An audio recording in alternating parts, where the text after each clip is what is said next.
As you can see in the topic of today's conversation, health alert. Best hand in the health sector are leaving the country. Disorderliness is brewing in Ondo State. Total disrespect to the President of the Federal Republic of Nigeria, President Bola Tinubu, by Ondo State political gladiators. Shortly, we are going to run on these 4 topics. If you have your biro there, just take down, because we are going to have about 45 minutes conversation tonight on this, and we are going to make some recommendation as well as we go in this conversation. We are going to talk about the reason why 143,000 doctors, medical doctors, left Nigeria within a space of 9 months to United Kingdom. This does not include the numbers that went to Canada, the numbers that went to like America and the rest of other countries like that, a host of them. This is just the numbers of medical doctors that left Nigeria for United Kingdom. As far as I'm concerned, this is a devastating news, not just to the health sector alone, but to the country. A very devastating news. The challenge here is this. Many people will do a lot of cover up as regards this, because we don't know that what is seemingly visible now is you can see a whole lot of structure called health center, hospital, whatever name you can call it. You can see the gigantic structure there. Some you call them teaching hospitals, you call them there. But I want to tell you that the ones that are living are the best hands. The best hands are the ones that are living. The not so doing well are the ones that are staying behind. Let's know that. Let me tell you, I don't want to mention name. I will not mention it because this is a classified information. This thing happened in Akure, our state capital, recently. A woman died suddenly while trying to put to bed. The woman was supposed to go through a cesarean operation to be able to bring out the baby. Then this prescription of anesthesia, the anesthetic that was supposed to be given to the lady, was done arbitrarily in an overdose manner. And the unfortunate thing is that while the woman was passing out, the doctor on duty could not be reached on time. He came very late, of course, because, like I said, the personnel are reducing in number. So our health sector is stretched. And our leaders are not concerned because they see medical profession as just like every other profession. They are forgetting that these people, they don't practice with wood. It's not like carpentry work that you can make the mistake and correct it. Any mistake in the medical profession is straight to the grave. There's no room for correction. Just because somebody administered overdose, that woman passed out. Up till now, the husband could not know the reason why the wife died. I got this information as an insider information to know that it was an overdose, but they dare not say it out. They make it look like an act of God. The reason is this: we are beginning to have only those who are not doing well, or maybe those who struggle to finish in the university, or those who struggle to finish in various institutions of health practitioners that are left behind. And the few ones that are left, even these so few ones that are left behind, they are overstretched. And that's why you have a lot of people, and the only thing that can save you now is for you not to get sick. And I don't know how you cannot get sick. We will discuss how you will not get sick later in this conversation. But the challenge is this: we are in a tipping point in this country. It's difficult for many people to agree with this. This got so alarming to the point that even UK government get to temporarily suspend visas for Nigerian medical doctors. They have had enough. Our government is not bothered by this news because we have a crisis of leadership and management at hand in our country. Yes. Even in our state, I will still go back to our state. We have a crisis of leadership and management. We are now a nation of people where the interest and destiny of one individual is far more important than that of a whole state. That's where we are. The destiny and ambition and the interest of one individual is so much more important. We are now a nation where it does not matter. Leadership has nothing to do with granting people care and love that they desire. No. The word leadership in Nigeria now is just to satisfy interest of just few and few clique. And once the interest is taken care of, that is all. We have gotten to a point whereby we are educating, progressively backward. All the education we seem to have acquired, thinking that will help the nation and move us forward, is now moving us backward. We don't need to be told that we need to declare a state of emergency in the health sector. Whatever can make us provide a good life for our medical practitioners and keep them back and get them well trained and give them the facility that they need to keep a healthy society. But we are not thinking in that line at all. Why this thing become very, very important to me is that I lost one important member of my family in 2022 to cancer. To recover him and keep him alive, while we're doing what we need to do, to even able to have a conversation with the consultant of the hospital alone was war. The only thing we hear from them is pay. We have got into a system whereby if you find yourself in that situation now where your health is challenged, you would practically turn to ATM machine to those institutions, because when one man is attending to over 100 patients, definitely life of one will not matter to him. I remember that James Hadley Chase that I read, where somebody said, I'm wanted for a murder of 4, one more will not make a difference. And that's the situation it is. Because when you even want to complain, they will tell you, do you know how many had died yesterday? So we are in a very serious situation. Coming back to how we increasingly get to people who are adaptable to bad behavior, that is exactly what is happening in Ondo State. The situation in Ondo State currently is a situation where, according to the title of this program, everything is under alarm, no cause for control. Yes, everything right now is under alarm. I will appreciate Mr. President Bola Tinubu for trying to resolve, for wading into this crisis, calling all the gladiators. Why not? Because we are nation, we are states, we are people who are increasingly schooled in bad behavior, disregarding rules and order. We really don't even need to meet Mr. President for this crisis to be resolved, because the Constitution provides for the resolution. The Constitution has settled this. But just because we always look for exception, our lawyers, just like I was going through somebody's comment, somebody listed today, one of the 10 courses you should not study in Nigeria University that is a waste of time. To my greatest surprise, the guy mentioned law. He mentioned law and he gave his reason that we are already becoming a nation that does not obey law. So of what use is the law that you are studying? Where the law is selective, application of justice is selective, where you have to look at the face. While we find ourselves in a situation where the constitution is turned upside down, where we will look at where the man is from before we know whether we should apply the law. And that is a very big challenge, that we don't really need to get to a situation where president has to call you before you know exactly what to do. Even at that, assuming without considering, even at that, it is normal that people can intervene. Papa Soranti, who is an elderly statesman who has been engaging in issues that settles the state. Let me tell you, any problem that peace cannot solve, that peaceful approach cannot solve, violence really solve it, war really solve it. Any problem, go and check it in history. Any problem that peace cannot solve, violence really solve it. And Ondo State people know this. That's why Ondo State people have not gone this way. But I will equally look at why many people remain muted. Ondo State indigenes remain muted for one reason. Several years ago, when leadership was leadership, when the definition of leadership is caring for the people, loving the people, using government institution to protect the people. I was reading an account of Mark Twain when he talked about how Dubai is protected. He tried to talk about the policing of Dubai, and he said Dubai has modern police. But it is not the modern police that is doing the job. That it is the people of the Dubai that are majorly doing the protection work.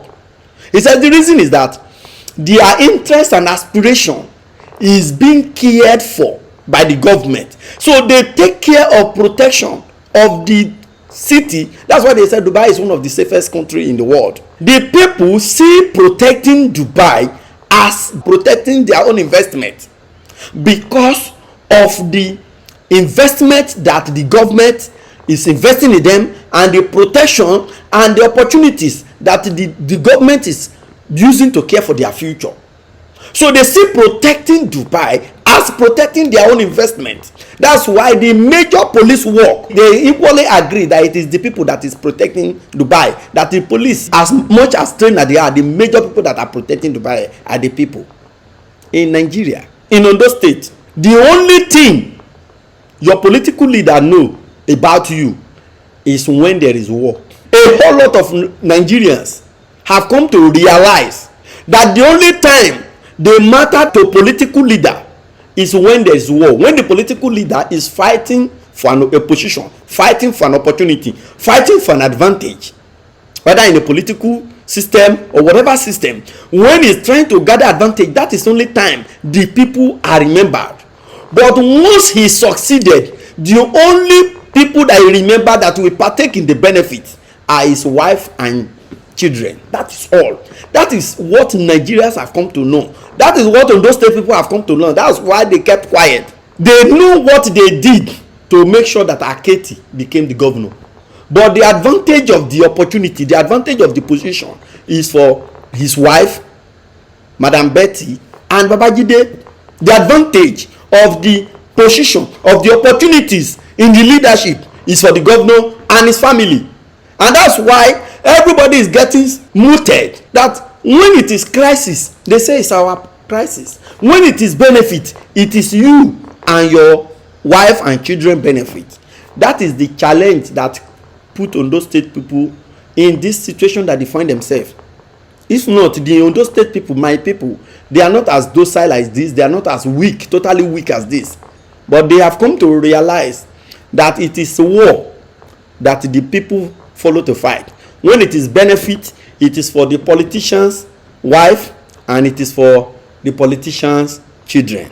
As you can see in the case of our dear current governor, the juicy opportunity is for himself, the wife, and the children. Coming back to what is going on in Ondo State, the president gave a directive that the assembly should go and hand over power to the deputy governor. The speaker came and changed the position of Mr. President. As far as I'm concerned, I've never seen a situation where a House of Assembly speaker will openly, flagrantly disrespect a president, a city president in this manner.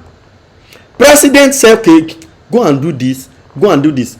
The speaker even went as far as reading out security information, saying that the deputy governor has agreed that he's not going to dissolve the cabinet. Now, you said the man has agreed that he's not going to dissolve the cabinet. Can he dissolve a cabinet when he's not leading the cabinet? That means it has been agreed that he should be handed over power to. Because if the power is handed over to him, he will not dissolve the cabinet. That is the agreement. That's why the resolution that the speaker read out is actually disjointed. It's not coherent. It's not in alignment. You cannot say the president said he should submit his resignation letter in case he failed to obey this agreement. Which agreement? Have you implemented the part that he has to accept and work in line with? You said he agreed that he's not going to change the leadership of the House of Assembly, and that in case he acted contrary to that, he should submit a resignation letter. Now you came, you did not do as you agree with Mr. President, and with even the APC national chairman seated, you came a House of Assembly, you disrespected the president. You are now behaving as if the Ondo State House of Assembly is like a political party, another opposition political party in a party. That disrespect that you are giving Mr. President is not fair. Even though you don't like President Bola Tinubu, even though you didn't support him, even though you didn't support his presidency, Supreme Court has affirmed him to be the president of this country for the next 4 years, pending another election. You have to walk in that line. And also, you are in that particular party. You shouldn't go contrary to that agreement. And now, here is what is going on in the state. We cannot verify this, but if this is what is going on, this is not what Ondo State people, as peaceful as they are, they will not agree. If this, what I'm seeing here that I want to show you here, if this is what is really going on, there is something purportedly going on As you can see, the signature by the left hand side, that's the signature of our dear governor. And the information that is in the public domain now says that the signature on the right hand side is what they are using to move money out of the state, move resources here and there. It means the state is actually not under control anymore. This thing need to be investigated. We want to find out if this is true. And we have not seen anybody come out to disabuse the mind of Ondo State people that this information is not true. Information has it that the governor signature has been forged. This is the information that is going on. And in a situation where there is no order, where there is disorderliness, the weak and the strong will suffer it. Because in the interest of the state, in the interest of the House of Assembly, Ondo State House of Assembly, the law is there for them to follow. You know, why law is important, I've said it in many occasions, that law is very important because of in protecting the weak and the strong. Somebody who is strong politically can be weak in another area. And as a matter of fact, when there is law, you are sure of your protection even when you are young till when you are old. If you violate rules, if you violate law and begin to lead a situation that will drive us into disorderliness and confusion, it's not going to be in the interest of you that even initiated it. I'm telling you. That's why when we say let there be order, most time disorderliness, the man who initiated disorderliness will often be the first casualty of it. This is not a very good sign. Ondo State that used to be one of the states that takes the pride of all states. People used to know that Ondo State, decorum, there's peace, there is orderliness, the people can come together using dialogue to discuss and move things forward. Look at the way they are ridiculing our state. Now we have two signatures purportedly to be the governor's signature that people are using to move money from the state cover, saying the governor has signed, the governor has signed. Whether it is true or not, we need clarification in these areas. Transmit power as directed by Mr. President. Now, when you are deciding to disobey Mr. President, who intervene, even though the constitution, one, you are doing two things currently. You are disobeying the constitution, you are not acting in line with the constitution because the governor is sick, is nowhere to be found, he has not been in the state, no information, no news of his whereabouts. Now, the doctrine of necessity requires that somebody have to stay the leadership of the state, and the constitution has provided for it to be the deputy governor. Now you are looking at selective justice. The color of the individual now that is the deputy governor now determine whether this law is valid. The height will now determine whether this law is valid. His local government, his state of origin.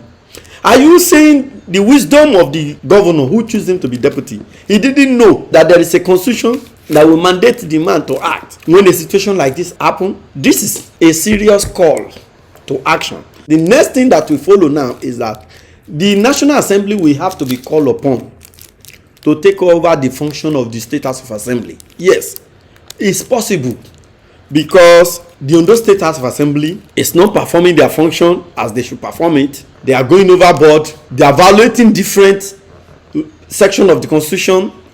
Even when Mr. President called them to then tell them what to do and do it peacefully, they still disobeyed Mr. President. They disobeyed the chairman of their party.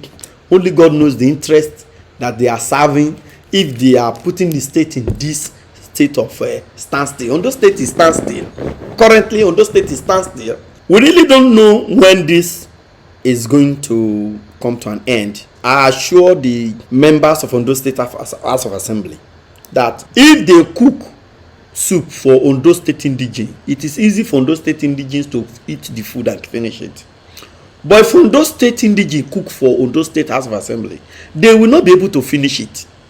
So on this note, they need to do the needful. They should not plunge the state into confusion and disorderliness.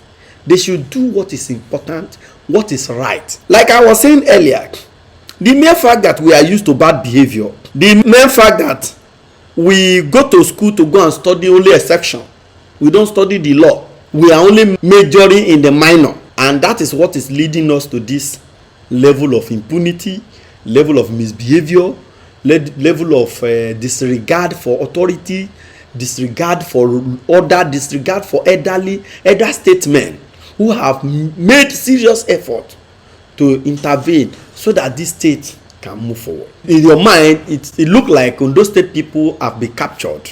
Most time when people want to sleep and recklessly roll themselves into disaster, they will take people for a ride to the point that they feel that the people have been captured. It is not in human nature to be in open prison. I am telling you, you will not know when it will happen. It is not in human nature to be captured in this manner. That's why people like us who will come and advise. We don't have vested interest, but it's our state, because that is where wherever we are working, that's where we get to retire and return back to. It's our state, and we will not hope to return back to a state that has been disillusioned, disorganized, using all this form of instrument. And that is why we are calling on Ondo State House of Assembly. This level of disrespect you meted on Mr. President Bola Tinubu, you have to reverse yourself within the shortest time possible. Otherwise, there will be need for National Assembly to take over the function of Ondo State House of Assembly, because they have disrespected the Constitution. Ordinarily, there will be no need to go and meet Mr. President, because the Constitution is clear. Your instant rule that you are midwifing day and night is there on what to do when the governor is not available, when the governor is sick, when the governor is incapacitated. You know exactly what to do by the Constitution. When the governor is absent for months, more than 3 months, you know exactly what to do, but you refuse to do it. And the president did not use the sledgehammer of the law on the Ondo State House of Assembly.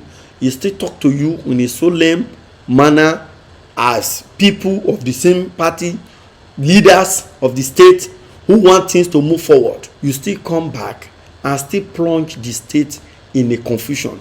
How can there be two signature of Mr. Governor? If this thing I'm showing on this screen, if this is true, this is a serious challenge to us, people of Ondo State, where some selected few, you know, I said we have degenerated into a society, because that's not what governance is. The governance that is creating the crisis in Ondo State is a governance that has made only few clique hold and hijack the instrument of the state, and the love and care for the people is no longer there. Now, leadership is for love and care for the people. Interest of the people of the state is what matters in governance. But now, the interest of Ondo State House of Assembly is much more paramount than education of Ondo State. It's much more paramount than the health sector of Ondo State. It's much more paramount than welfare for Ondo State indigene at all levels. This, their interest, is much more paramount than the entire state. And as a matter of fact, we are worried as a law-abiding citizen. I've said it earlier. When there is problem, it is often peace that resolve it. Violence rarely resolve problems. Violence. And Ondo State people know this. That's why they give you this long arm of patience, wishing that you will peacefully transit us into a leadership that will steer the ship of Ondo State, pending when the governor will recover. At what point in the history of Ondo State, in our constitution, that law is administered on the basis of faith? At what point? And I said it earlier, that I don't blame those who are muted. I don't blame them. Those who remain silent, no. Many people have come to realize that they are only useful in times of war. In times of benefit, the benefit go to the man and his children and wife. Yes, that's why many people decide to remain silent. But some of us, we don't have any other country. Look at it now. 143,000 medical doctors emigrated to UK alone from Nigeria. And the ones that are still hanging around, they are not concentrating in the job anymore. They are just looking for any available chance. They will jackpot as well. Any available chance.